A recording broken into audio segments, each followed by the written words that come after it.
We have Mike Pelletier from Random Studio, Amsterdam. Mike knows everything between being creative and being very technical. He has made a lot of interesting interactive installations which are shown on exhibitions around the world and also in our own country, and he's going to tell us about that.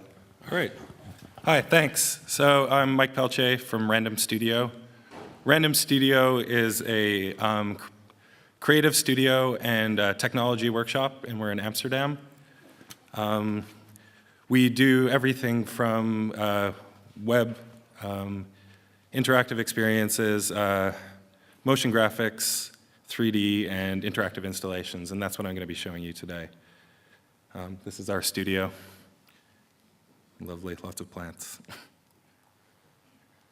So these are all sort of interactive installations. A lot of them that I'm going to be showing are done for Nike, and they're all sort of in a lot dealing with, excuse me, shop window displays. So the first installation that I'm going to show you was created for the launch of the Nike Free 5.0. The brief that we had gotten from the client was that they wanted to do like an experiment, basically. They were tired of just putting cardboard cutouts and mannequins in the window, and they wanted to experiment with doing something a little bit different, something more interactive, something more focused on technology, and something that was a little bit more engaging.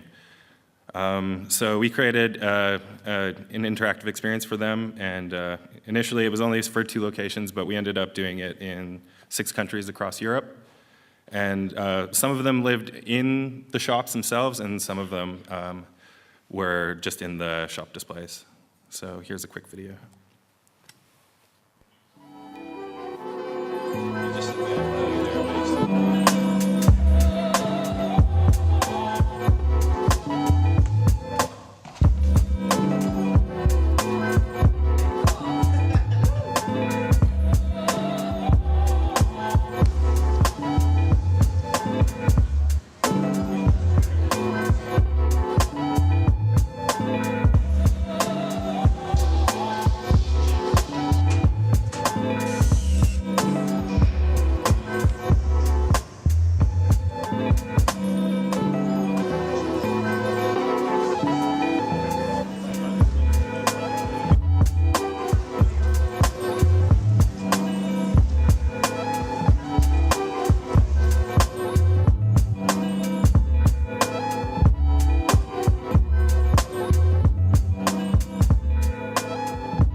So the idea with this installation was to highlight the sort of flexibility of the trainers that they were releasing.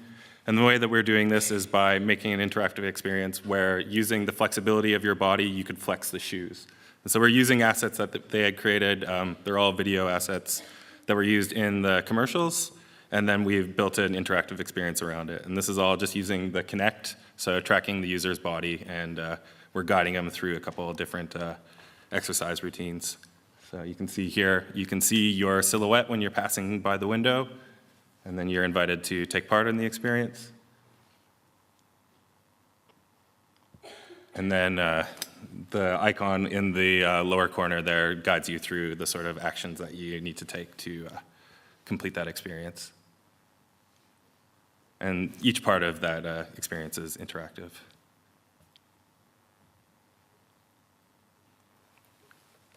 This was a series of installations that we made in collaboration with Nike Brand Design and Stat Creative Studio. It was for the launch of the Dutch national team's away kit in preparation for the European Cup last year. And it was a series of 6 interactive windows. And there was a large online and offline component, so you could interact with the windows by standing in front of them, but there was also a big social media component. So each window showcases a different form of interactivity.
Okay, so just to go into a little bit of detail on the interactivity for some of the windows. This was a window that was designed to give you the feeling of being in the spotlight. And so just by passing by the window, all of these spotlights would track onto you. And so we're using a thermal camera mounted high above the street, and then that uses the body heat of a person to be able to accurately detect where they are, and then we can shine the lights directly on them. And so if you move back and forth, it'll follow you around. And also if a friend joins you, then the lights flash, they split up into groups, and we can track multiple people and really give a bunch of people that experience of being in the spotlight. This was a sort of drawing machine installation. So by tweeting messages of support with a certain hashtag, we're drawing directly onto the window with this sort of pen machine that was made custom for that. And so over the course of the week that the installation was there, all of these messages are built up and drawn as a sort of tattoo artwork on the window. Here's a little close-up of the actual drawing machine. And it's just mounted by sort of fishing wires. This installation was meant to make you feel as though you were a famous model and being photographed by the paparazzi. So just by standing in front of the window, all of a sudden there's all of these analog cameras and all of the flash bulbs are going off. But also inside all of the cameras are webcams, and we're taking images from multiple perspectives, creating an animated GIF from that. And if you touch a sensor on the window, you can approve to have your image being uploaded into this gallery, and you can go check it out online and share it and that sort of thing. This was a sculpture in which you could interact with and feel like you're a DJ. And so there's a bunch of interactive touch sensors mounted onto the window, and you could remix a track in real time. So toggling off and on the drums, the bass, but also hitting one-shot sounds. So you could hit the like air horn sound or the name of the DJ and interact with it in that way. And then there's all of these electroluminescent wires hanging off the window to sort of indicate when you've toggled the tracks off and on. Here's just an example of something we were trying in terms of turning the entire shop window into an interactive touch surface. So we're using a laser scanner that's mounted just above the window. You can sort of see that little red box. And with that, it creates like an invisible beam in front of the window and can accurately track where your hand, or in some cases, your feet, where that's touching. And so we don't need to just rely on small sensors. We can create the whole surface as an interactive space. Here's a series of installations that we did for Selfridges. This is for the Nike House of Innovation, which was up last summer during the Olympics. And this was a series of 8 interactive and kinetic windows. We were happy to have won a gold lion at Cannes for retail design, which was quite exciting for us. And so we're using custom designed electronics, and we're controlling light sculptures, interactive screens, and lighting displays. So a video of that.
So just to go into detail of some of the interactive windows, there's only 2 in this instance.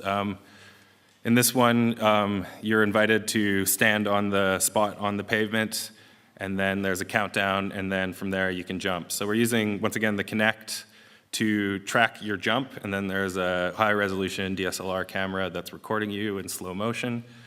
And so you can jump, and you'll know how high you jump, and you can compete against your friends.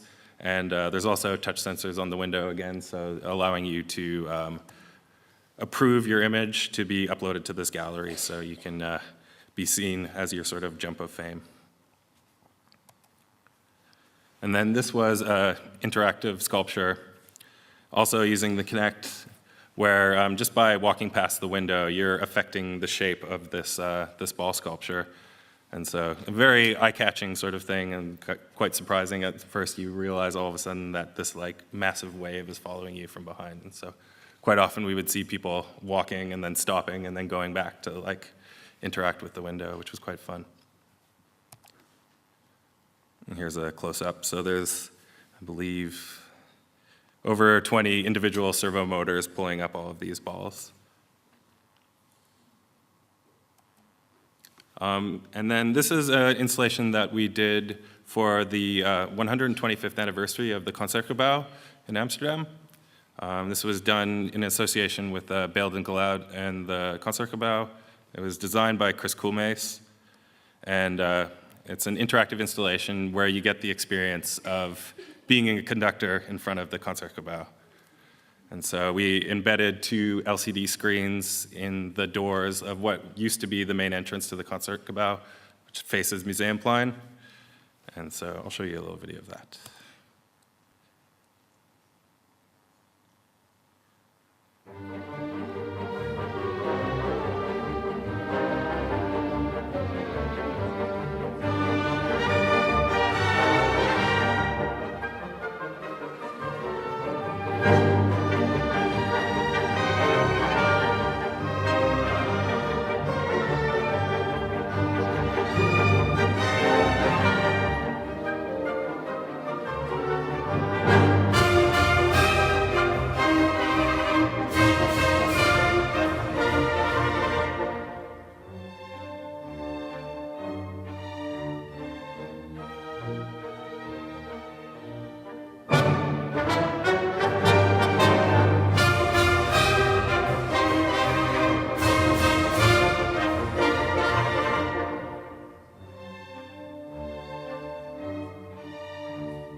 So yeah, that was a very fun installation for us to do. It was just great to see the sort of range of ages that were interacting with this installation. Quite surprising, really, that you get from the very young to the not so very young, but all sort of interacting with it with the same sort of enthusiasm.